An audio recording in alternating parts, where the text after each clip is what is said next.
We all have these huge goals, right? These big ambitions. But then there's that little voice in your head, the one that's always holding you back. Well, today, we're going to talk about how to completely override that internal resistance, how to build some serious discipline, and finally, how to make your brain do what you want it to do. I mean, think about that for a second. Your brain is not your friend. That's pretty intense, right?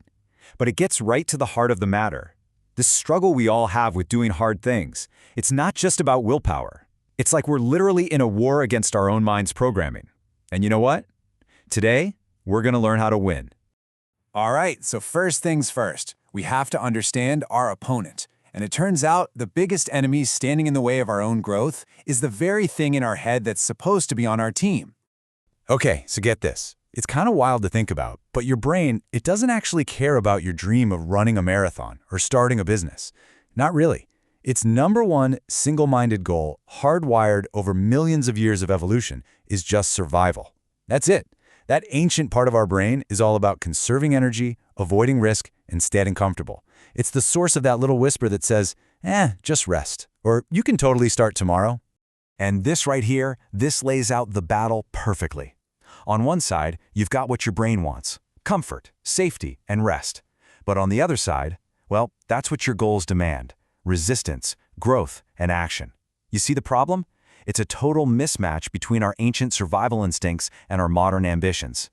And here's the dangerous part. When we listen to that voice over and over again, what happens? We become a slave to our own mind. We end up being passive observers in our own lives. Just watchers. We dream, we plan, we consume, but we never actually move. We're trapped by this promise of safety that really only leads to one thing: staying exactly where we are. So, how do we actually fight back? How do we break this cycle? Well, it all starts with a huge kind of radical mindset shift. We have to completely rewire our relationship with the one thing our brain is programmed to run away from: pain and discomfort.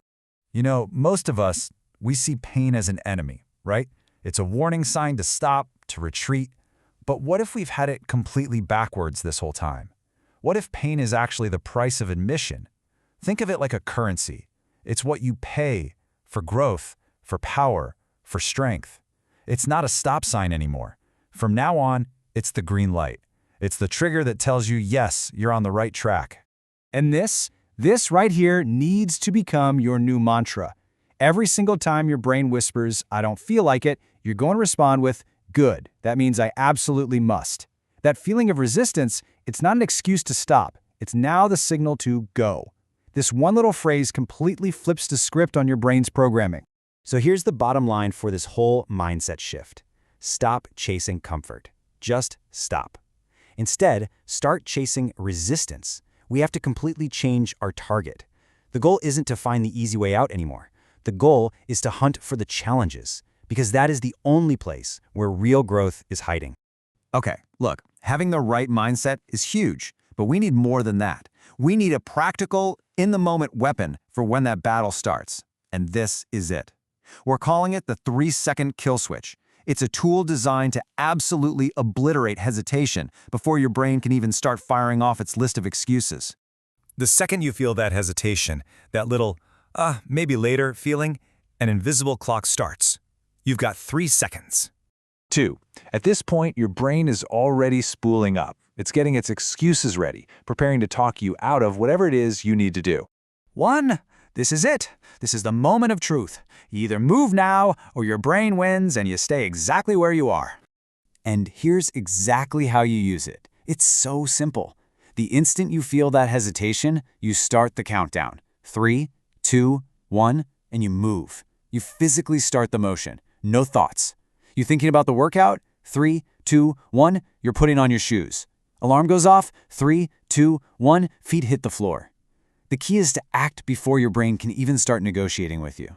And that is the entire principle in a nutshell. Action kills overthinking. It's the antidote. You can't think your way into doing something hard. You have to act your way into it. That moment of hesitation, that's the enemy. That's where all our best intentions go to die. Okay, so how do we make this instinctual? How do we make this our new default? The next step is all about training. We're going to build this discipline through small, daily rituals. Think of it like going into daily war mode. You don't just wake up a warrior one day.